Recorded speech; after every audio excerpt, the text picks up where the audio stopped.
Hello, I'm Sally Pointer. Tomorrow I'm giving a presentation of my Roman makeover talk to a classics department at a secondary school, and I thought you might enjoy a look at my Roman dressing table whilst I'm getting things ready.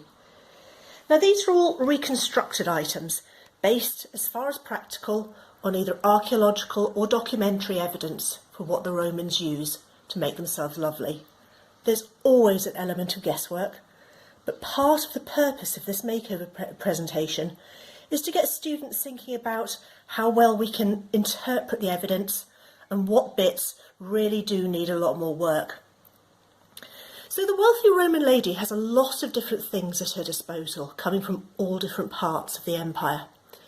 She might whiten her face with lead. So this is a sheet of lead that's been exposed to the fumes of vinegar until a white crust builds up on it.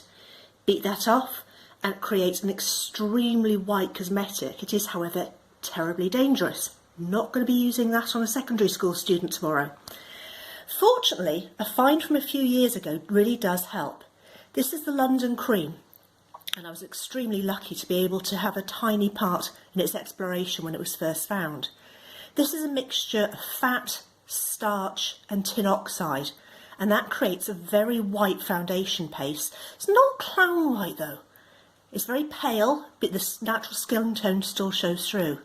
The big question here, did the Romans know it was non-toxic, or was that just a happy accident? I might use sea sponges to help blend this in around the edges, although fingers will do the trick very nicely. And having made the face extremely pale, the next thing we need to do is put some colour back into it. There's a lot of different things we can use. We can use mineral pigments. So this one is red ochre, hematite, the same stuff that we use to smelt into iron. Worked up on a stone palette, that will give a lovely brick red oxide, iron ochre red. Same sort of colours that we still use today in high-end cosmetics. Very, very useful, very, very safe. This alarmingly purpley pink colour is based on murex, so this is a shellfish purple that makes royal purple robes. I could also use things like poppy leaves pounded to a pulp. There's also some species of lichen that make a good red dye.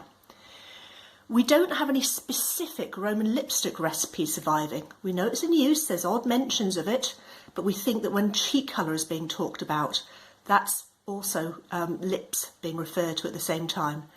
So my lip paint is conjectural. That's a mixture of olive oil, beeswax and red ochre. Works very nicely. Eyes are an interesting element. Now there is Egyptian eye paint. That's made from malachite and castor oil, but we know that that tends to be used more if you have sore eyes. I could burn rose petals into ashes. That makes a very attractive grey colour. But what I like to use is a mixture of saffron and yellow ochre.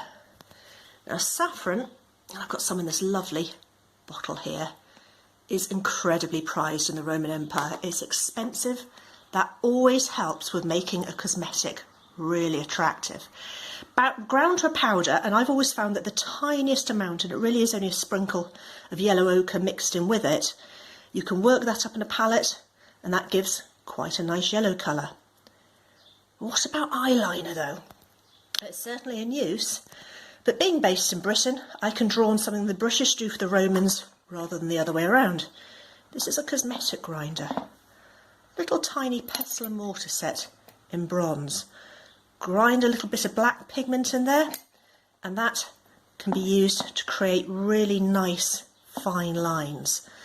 I'll do the eyebrows as well. Accentuated eyebrows are very attractive in the Roman world. Perfumes may come into it. These are rhodedes. They're a sort of pomander bead that could be worn about the person. But we also have many, many finds of really gorgeous perfume bottles. And perfume recipes do survive from the Roman world. They're generally oil-based, they have quite complex processes, and they're lovely, rich scents. And the tools themselves are very beautiful things. Some of the little applicators, this one's bronze and it has an inlay of yellow and silver. Little scoop at the end for getting into those pesky little bottles. Little applicator on the other end that can be used for mixing or for applying. These are essentially the same whether you find them in medical kits or in cosmetic sets. This end I find works very well for lipstick. Let's not forget the hairpins.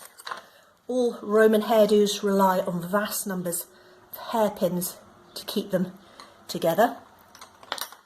And the Roman lady may well end up with as many things on her dressing table as a fashionable person today might.